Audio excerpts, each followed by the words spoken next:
ఈ మధ్య మనం చూస్తూ ఉంటాం పిల్లలు ఎక్కువగా ఆన్‌లైన్ గేమింగ్స్ కావచ్చు, లేకుంటే బెట్టింగ్స్ కావచ్చు, వీటికి అడిక్ట్ అయిపోతున్నటువంటి పరిస్థితి. సో, వీటి నుంచి వాళ్ళు బయటపడాలంటే ఏం చేస్తే బావుంటుంది? పేరెంట్స్ గానివ్వండి, ఎవరికైనా తెలిసినప్పుడు వాళ్ళ ఫ్రెండ్స్ గానివ్వండి. సో, అలాంటి బెట్టింగ్స్, గేమ్స్‌కి అడిక్ట్ అయినటువంటి పర్సన్స్ నుంచి అంటే వారిని బయటికి తీసుకురావడానికి ఎలాంటి ప్రయత్నం చేస్తే బావుంటుంది? ఏం లేదు సార్. ఇప్పుడు ప్రపంచమంతా మనకు చేతులోకొచ్చేసింది. ఓకే. దానిలో ఎదుటోళ్ళని ఎట్లా మోసం చేయాలా, ఈజీ మనీకి అలవాటు పడ్డది ఈ ప్రపంచం. ఎదుటోళ్ళని ఎట్లా మోసం చేసి డబ్బులు సంపాదించాలనేటువంటి ఫీలింగ్లు ఉన్నాయి కాబట్టి గేమింగ్ యాక్ట్లు ఉండొచ్చు సార్.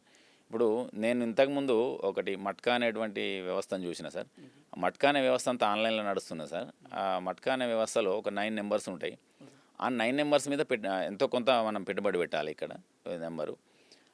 అయితే ఆయనకేం తెలుస్తదంటే ఎవరైతే దాని యొక్క కింగ్ పిన్ ఉంటాడో ఆయనకేం తెలుస్తది అంటే, ఏ నెంబర్ మీద తక్కువ మంది పెట్టిండ్రు పెట్టుబడి అంటే ఆ రోజు నెంబర్‌ని సెలెక్ట్ చేసిరనే విషయం తెలిసి, ఆ నెంబర్‌నే రిజల్ట్‌గా ప్రకటన చేస్తాడు సార్. ఓకే. మిగతా నెంబర్‌లన్నీ లాస్ అయితారు. ఆ ఒక్క నెంబర్ మాత్రం అంటే ఆయన ఏం చేస్తాడు, ఒక నెంబర్ మీద 200 మంది 9 నెంబర్ మీద ఒక 500 మంది పెడితే, ఆ 200 మంది ఇంకా 50 మంది పెట్టిన నెంబర్ ఏదైనా ఉన్నదా చూస్తాడా? అట్లా తక్కువ లీస్ట్ సంఖ్య పెట్టుబడి పెట్టిన దాని నెంబర్‌ని రిజల్ట్‌గా ప్రకటన చేసి మిగతాయన్ని దాని దగ్గర పెట్టుకొని ఒక అంటే అట్లాంటి వ్యవస్థ నడుపుతుంది సార్. ఈ విషయాన్ని అర్థం చేసుకోవాలి ప్రతి స్టూడెంటు. ఓకే.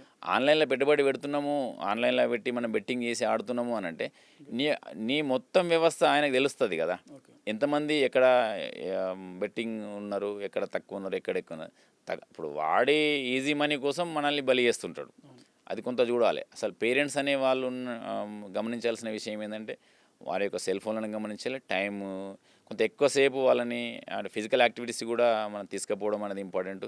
ఇంకొకటి ఏంది అంటే తల్లిదండ్రులు ఇద్దరు జాబ్ చేస్తే అంటే ఇద్దరు 4 చేతులు పనిచేస్తే పిల్లల వ్యవస్థ అనేది కొంత ఇబ్బంది ఉంటుంది సార్. ఓకే. దానిలో 2 చేతులు పనిచేస్తూ 2 చేతులు పిల్లల్ని పోషణలో కాపాడుకుంటున్నాం. గడిపినట్లయితే మంచి పిల్లలను మనం సొసైటీకి అందించగలుగుతాం సార్. అది ఓకే. కొంత తల్లిదండ్రులు గమనించాలి సార్. ఓకే.